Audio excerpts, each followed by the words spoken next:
एक और बड़ी खबर आ रही है। ट्रंप ने एक और बड़ा बयान जारी किया। कनाडा में चल रही G7 समिट बीच में छोड़कर लौटे अमेरिकी राष्ट्रपति ट्रंप ने कहा कि ईरान परमाणु बम नहीं रख सकता।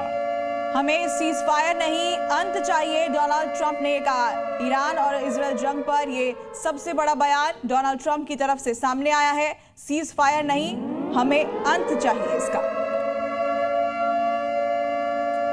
तो आपको 3 तस्वीरें दिखाते हैं। अमेरिकी राष्ट्रपति डोनाल्ड ट्रंप के इस बयान के बीच वर्ल्ड वॉर की टिक-टिक अब सुनाई पड़ रही है, क्योंकि ट्रंप ने ईरान को सीधे सीधे धमकी दी है कि सीजफायर नहीं, अंत चाहिए। वहीं ईरान के साथ नॉर्थ कोरिया आ चुका है। नॉर्थ कोरिया जो कि दक्षिण कोरिया के खिलाफ लगातार अभियान चलाता रहता है, मिसाइलें दागता रहता है और अमेरिका का कट्टर दुश्मन भी है।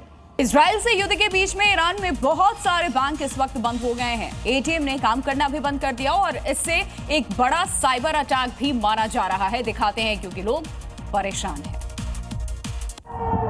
जहां एक तरफ इजराइल ईरान पर बम बरसा रहा है, तो वहीं दूसरी तरफ ईरान साइबर अटैक का भी सामना कर रहा है। ईरान पर हुए एक बड़े साइबर हमले में वहां के प्रमुख बैंकों और एटीएम ने काम करना बंद कर दिया है।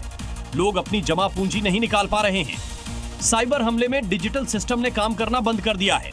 बताया जा रहा है कि एक हैकर समूह ने ईरान के सिपाह बैंक पर बड़ा हमला किया, एटीएम बंद कर दिए, यहां तक कि गैस स्टेशन बंद कर महत्वपूर्ण डेटा तक मिटा दिया। और एक और वॉर अपडेट, ईरान ने इजराइल को चेतावनी दी है। जानकारी सामने आ रही है, तेल अवीव खाली करने की चेतावनी दे दी गई है। इजरायली तेल अवीव खाली करें। ईरान की तरफ से कहा गया है कि आप तेल अवीव को जल्द से जल्द खाली कीजिए, क्योंकि लगातार इजराइल की तरफ से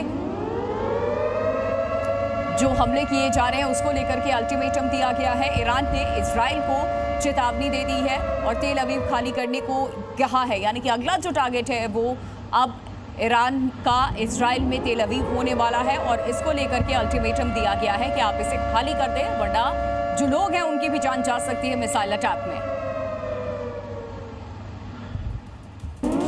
एक और बड़ी खबर, इजरायली हमले से तेहरान में तबाही। तेहरान के लिए आईडीएफ का अल्टीमेटम, लोगों को तेहरान छोड़ने के लिए कहा गया है। इस तरीके के हालात यहाँ बन चुके हैं कि आईडीएफ की तरफ से ये कहा गया है कि आप तेहरान छोड़ दीजिए। ये सेफ बिल्कुल भी नहीं है। इजरायली हमले से तेहरान में तबाही की तस्वीरें कुछ दिन पहले बॉर्डर पर तेहरान की तरफ लोग कूच करते हुए नजर आ रहे थे, लेकिन अब तेहरान के लिए आईडीएफ का अल्टीमेटम सामने आया। लोगों को तेहरान छोड़ने को कह दिया गया है आईडीएफ की तरफ से।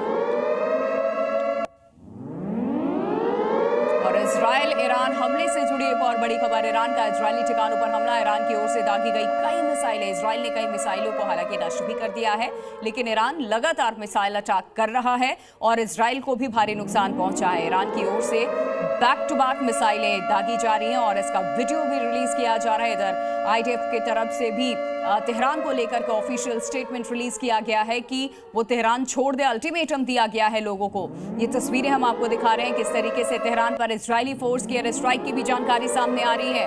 वॉर अपडेट इस वक्त, आईडीएफ ने तेहरान पर मिसाइलें दाग दी हैं। तेहरान वायु सीमा में इजरायली फोर्स और इजराइल ने चेतावनी देकर के हमला किया। पहले इजराइल की तरफ से अल्टीमेटम दिया गया और उसके बाद यहां पर हमला किया गया, मिसाइलें दागी गई। तेहरान पर इजरायली फोर्स की स्ट्राइक की तस्वीरें आपको हम दिखा रहे हैं, जो बाकायदा आईडीएफ की तरफ से रिलीज की गई है। आईडीएफ ने तेहरान पर ये मिसाइलें दागी हैं। जो वीडियो इस वक्त आप देख रहे हैं वो तेहरान वायु सीमा में इजरायली फोर्स, इजराइल ने हालांकि चेतावनी देकर के हमला किया था और उसके बाद ये वीडियो भी रिलीज किया गया। हमले का बाकायदा सबूत दिया गया कि किस तरीके से हमले हम यहाँ कर रहे हैं।